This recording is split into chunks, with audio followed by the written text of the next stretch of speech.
In our first video playing in the Skull and Bones closed beta, we went through a real rags to somewhat riches story. From going to a shipwrecked pirate lost out in the sea, to finding our way to the pirate haven of St. Anne Island, and crafting our first ship. But that first part was mostly just tutorials, with the game teaching me the ropes of the ships, and fighting in our very first battles against the enemies.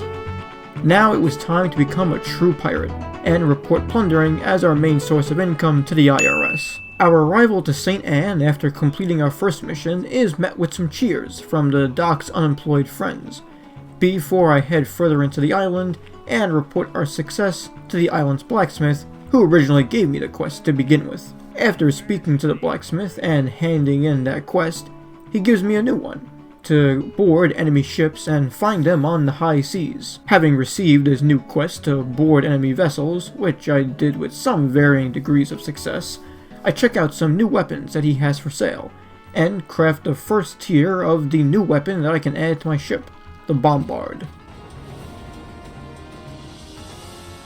So, with a shiny new weapon, I head back to my ship that's located in the harbor, and get my loadout ready for getting back into the sea and completing another quest. The docks on St. Anne Island may indeed be peaceful with some friendly pirates, but once I get my loadout ready and get ready to head out onto the seas, we can see that the storm clouds and strikes of lightning in the distance aren't as friendly or peaceful, and don't exactly bode well for our upcoming mission. Looking out into the churny waves and the stormy seas ahead, we use our spyglass, and we manage to spot some company ships located on the waves that match the targets we need to strike and board in order to fulfill the blacksmith's quest. And so, after we successfully spot and mark one of the company ships, we close the distance and make sure we get within firing range, setting sail for the stormy seas. The first couple of volleys aren't exactly spectacular, but after I get off a few more shots to the bow when turning my ship around, we managed to weaken the enemy hull, and to the point of being able to board them. But our crew vastly underestimates just how short our boarding hooks are, and miss our first attempt. But a little bit of circling around the sea gives us another opportunity to board, and thankfully this time a hook lands. Pulling the ship in, we loot its cargo hold for everything it could be possibly worth, and after taking it all, spot another ship that we can manage to board. This time, our opening shots on this company ship, once we get the sails actually going, manage to deal some serious damage to the enemy's hull, and before we know it, after a few more well-placed shots along the bow, we're able to board this one very quickly. As opposed to the last time, when we attacked the first ship, this time all of our hooks actually managed to land on the enemy's ship. And, having all landed where they were supposed to, we board the enemy ship, draw them in, and our own ship gets laid down with even more loot, cannonballs, and even a cannon. But I've neglected to repair my ship during all the combat, and the flashing red health bar on the bottom left doesn't look good for our chances of survival. I go toe-to-toe with the final company ship, but explode in a fiery wreck before managing to hit that final boarding action. Thankfully, I can spawn back in the waves at the cost of a little silver for my pockets, and decide to go ahead and sail off to where my cargo was thankfully left floating along the waves for me to recover. It's a good thing the company ships are honorable and don't steal my loot from the seas, unlike me, who would absolutely grab another player's loot from the seas. And so, with a damaged ship and a completed quest, I figure it's best to head back to the island of St. Anne, and even get a little bit of sightseeing done along the way, looking at enemy ships belonging to the clan of Farah, looking at nearby island and rock formations directly outside St. Anne, and even spot a Sea People ship in the distance.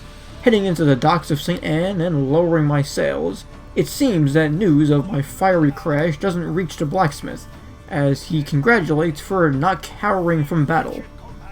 Which, I guess, is technically true. I sure didn't cower from that battle. Let's just say I didn't survive either. Being very on point, I learned the recipes for repair kits, and some additional cannons I can put on my ship, on top of being given a whole new quest from the blacksmith to trade in these dusty rags for some proper pirate gear. Heading inside the shop, which looks like a discount Macy's that you would find on a pirate island, The cosmetics shop has everything a pirate could possibly need, from hats, clothing, shirts, and pants, and also some things they absolutely don't need. But I guess that's true to form for real pirate Macy's. So I end up spending all the silver I gained in my entire pirate career on creating a discount Jack Sparrow. And once I'm satisfied and also have no more silver to possibly spend it on anymore, I head further up into the docks of St. Anne and report back to Skurlock, showing him my brand new looks and also making sure that he knows of my brand new success. Which is a lot more success than this guy seems to be having. Yeah, I don't think new clothes are gonna help him out too much. It's a good thing that Skurlock controls the flow of coin in the island of St. Anne and all the nearby islands, because I'm certainly going to need it after spending my life savings on these new clothes. Thankfully, Skurlock keeps me off the unemployment line by sending me on a new quest to transport some goods to all the nearby indigenous islands in a little bit of a trade deal that he has with them. And so, like many times before, I raise the sails, and while I'm transporting some of these goods, my fellow pirates on the seas seem rather hell-bent on raiding some NPC ships right outside St. Anne. A couple of the shots almost hit me, but I slip away just in time to avoid this massive battle that I avoid completely. Since it's not my fight, I decide to stay out of it and stay the course, delivering the necessary goods to the outposts, which in this case requires the destruction of a hostile NPC ship raiding the exact outpost that I need to interact with, because of course the game would do this. But this time I actually remember to repair my ship in time and make countless failed boarding attempts before finally getting one of them off. I fire off a number of bow shots along another enemy ship that pops in out of nowhere belonging to the clan of Farah, and hit the boarding action once it's low enough. A brush with death with that same ship secures that of my enemies instead, and rather than being the one dying in this battle, I board the enemy ship, unsuccessfully, and instead decide to just watch it blow up in flames, while I survive with a sliver of health, and almost crash into the waterfall. Once that battle's done and the day has already broken, I sail through the straits to the final island I need to deliver the goods at, and get a few coconuts for my troubles. The next quest I receive requires that I go ahead and recover some mythical star charts in the middle of the sea to the north of me, that apparently belong to the sea people, but at some point in the battle they lost them in the wreckage. Setting sail in the last known location of the maps belonging in an entire circle radius sends me to those very same piles of shipwreck, which I give a little love tap towards one of them, and fire off another to secure that one. But the main issue with this quest is that the maps are spread throughout the wreckages at random, and so while I play hide and seek with the maps, my enemies decide to fight each other in the distance along the sea waves, and unfortunately seem to drag me into the conflict, even though I have nothing to do with it. One of their ships decides to explode itself for me, very graciously without me needing to do anything else, and it looks like I'm gonna get away scot-free, until his friends suddenly arrive out of nowhere, consuming another repair kit and sailing away from this combat zone as quickly as I possibly can, wanting to avoid a repeat of last time. Make sure that my ship survives to see another day. The bracing action helps a little bit, but I mainly just run for my life. And speaking of, if you're looking to sail for safe harbor just like I was, consider liking this video and subscribing. New videos come out on a weekly basis alongside the occasional shorts I get put out every now and again. Not to mention the fact that I cover all sorts of games on this channel, but especially Skull and Bones, given my newfound love for it. So stick around, subscribe, and like. I always appreciate it. Back in the safety of St. Anne, some textures pop back into existence, and I return to Skurlock to make sure that he knows of my exploits of the sea, proof that I've successfully learned how to use a repair kit. For the first time ever after I'm done speaking with Skurlock and receiving the quest, I drop off some of my cargo into the pirate's warehouse, which I'm sure my crew appreciates, given that during this entire closed beta, they've done nothing but complain about the ship being waylaid by all this loot. I then find a pirate's letter detailing his brand new life in the pirates, and get to work customizing my ship, so that it looks a little more spiffy on the seas, and it will strike fear into my enemies. and maybe a little bit of friendliness towards my fellow pirates as they watch me sail outside of St. Anne. Once I'm done playing Ship Barbie with my own little ship itself, I set sail for that earlier outpost that I had to originally deliver some of that cargo towards.